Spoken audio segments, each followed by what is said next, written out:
Hello, my name is Jesus Torres. I usually go by Jesse. I am live coming out of Uber One from Iowa City.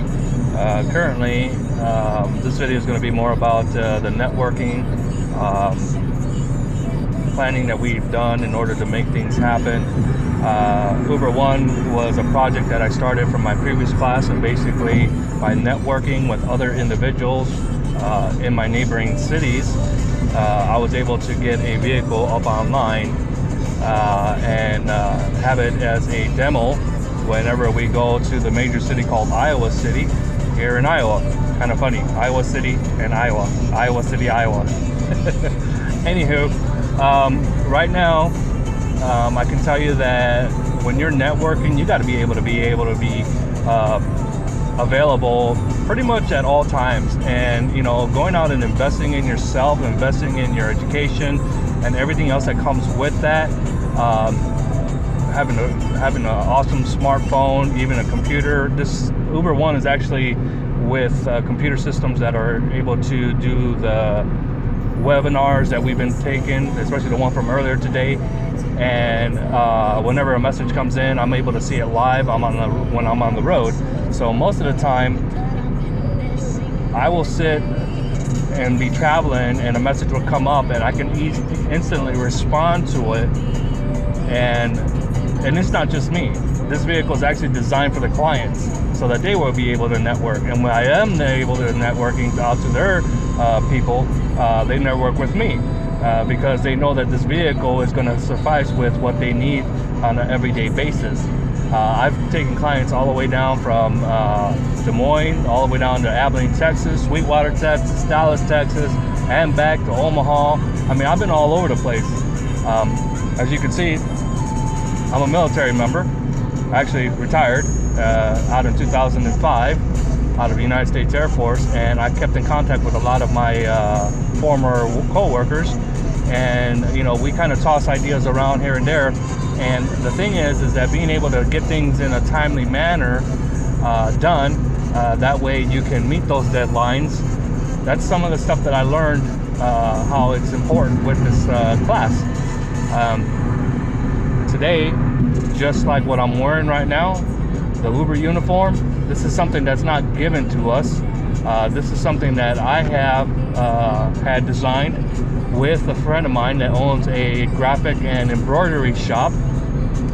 And I submitted the ideas, the color of the schemes of the jacket, and you know, she went ahead and made the demo designs, and then you know, forwarded them to me, so I was able to look at them on the computer here in the car to my right that you can't see. And you know, staying in contact with her, and you know, approving, disapproving, whatever it took place when it came to actually getting it up online. Now I have 10 other drivers that are down here with me, and they all wear the same uniform, and that would not have been done if I was not networking properly with my graphic designer. I myself am a graphic designer, and my trade is more or less on the vinyl end of designing vehicles, motifs. I'll show you later on in the video. But right now I'm behind Uber 2, which is a Dodge Journey, and she has her gear on too. And you know, in the industry, your appearance is everything, okay? How you present yourself, how do you take care of your vehicle, how you communicate, and everything else that comes along with that. I mean, you have to sit and think, how important is it for you to be able to represent yourself? So when considering networking, you got to do it on the fly. Sometimes you don't have that excuse to not view any of your emails that come in, not viewing any of your messaging, even not even doing your homework. I do my homework sometimes from this car, like I'm doing right now, making this video. Trying to make that deadline by Friday. That's my overall goal for this week, and that's a Full Sail University goal. That way I can get out of this class and pass with flying colors and move on to my next one. Okay, so the question is asked, what did you learn about your own future during this period? What I learned is that, you know, I have a really good niche for getting things done. I've had a lot of people ask me, you know, how is it that you're able to squeeze in so much work, so much goals and endeavors and whatever you want to call it? How do you get it all squeezed in? It's being motivated. Motivated to get the things done that you know that you should have done in a timely manner, so it directly reflects on who you are. Take that time. It's gonna pay off. All right, here's what I've learned about our industry. One, you got to be able to be on point. Being able to be smart enough to know when you've gotten yourself in too deep. Being able to see all the problems. You don't have to be a psychic. Just being able to project yourself and seeing, you know, like, if something were to happen, this is what I'm going to do. If I have no internet, this is what I'm going to do. Okay? Being on the road, I don't have an opportunity to actually sit down and, you know, type something out. You know, so if I don't have internet, what I've done is I've wired my car for internet. All the computer systems that are in here, there's 3 computers, including my phone, they all are wired up. So when one goes down, I'm able to move to the next one. I even brought a spare phone. In this industry, you always have to have a backup to the backup to the backup. It's important that you do so. You are going to sit there and be your own worst enemy if you don't. Think about these things. And just like for me, I'm always gone, and that's what I reiterate. I'm always gone, I'm always on the road, so anybody can communicate with me. They can reach me at any time, 24 hours a day, wherever I'm at in the United States. I travel, that's what I do. Uber, hence. Networking in itself in this industry is so important. That's how you get your name out there. That's how people start to recognize who you are, what you do, and what you're about. When you put it all together and you have your portfolio together and you have your mindset together, you're an unstoppable force. You get out there and you do what you got to do. No excuses. At the end of the day, you're the one who's going to make your own destiny. There's no hoping, there's no doing anything else other than doing the work, doing the legwork, you know? A lot of people look at how I get around and they admire that. You know what it's like to be able to make that instant contact with your client, whoever's in the back seat, and they're looking at you while you're doing your business, and they're sitting there asking if it would be possible for them to be able to put you under their personal client list as a driver. That's connections, because that's where the money is at. When you put yourself out there, at the end of the day, people see that and they respect that. The industry can be unforgiving sometimes, especially when you're not on time or whatever project you have is not ready to be displayed. In this world, when you ask for help, people are more willing to go ahead and put their hands out there and say, okay, I'll help you. But don't expect them to do the legwork. Show them that you are capable of doing that legwork and getting yourself out there, especially if they're gonna lend their hand out and say, okay, we have an opportunity for you. Okay? You gotta show them that you're responsible. And when you get help, be gracious about it. Thank the Lord that everybody that's helping you through whatever project, through whatever network, through whatever that you got going on in your life, be thankful, because if they weren't there, you wouldn't be where you're at. I do that every day. I thank our instructors from Full Sail, giving us the opportunity to be able to go to school there, being able to communicate with them, and they respond in a timely manner, and I afford them the same thing. If something's come up, like something's has, you know it has. Just being real. I mean, the world does not revolve around you, and will it change for you? You have to make sure that you accommodate any flaws that are going on. It may be your fault. It may not be your fault.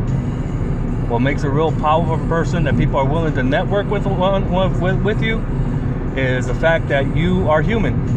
And if you're able to display that, you know, you can recover from a mistake,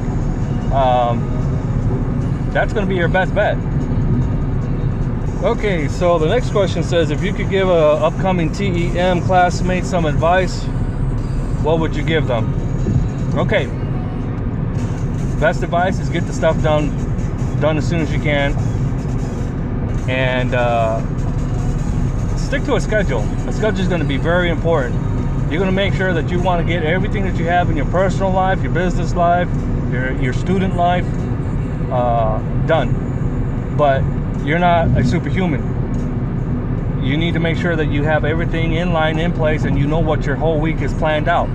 That way you're not out around doing other things that you ain't supposed to, or you're trying to improvise with other things. Set yourself a time that's allotted to each of your projects or each of your responsibilities, and get it done.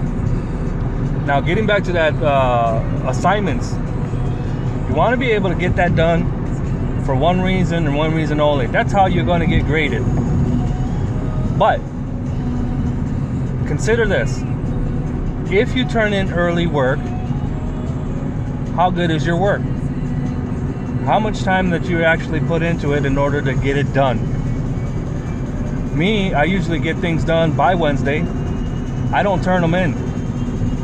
And the real reason why is I don't turn them in is because I allow myself to filter all the information that I have in my mind in order to make sure that I'm turning in quality. Quality is everything. Now, meeting that deadline is always going to be where you need to be. Okay? But if you're not turning in quality work and you haven't taken the time to, you know, think about what has actually been placed into your assignment, it won't get a good grade. So if you type something out, especially in the graphic designing, if you type something out and your field is in graphics and all it is type words on a piece of paper, presentation is going to go down the hill. Okay? I've seen a lot of people who've done that, and you know, they had the opportunity to go ahead and submit a report, and basically it looks bland. People will read it, they get tired of it, and it doesn't leave a lasting impression.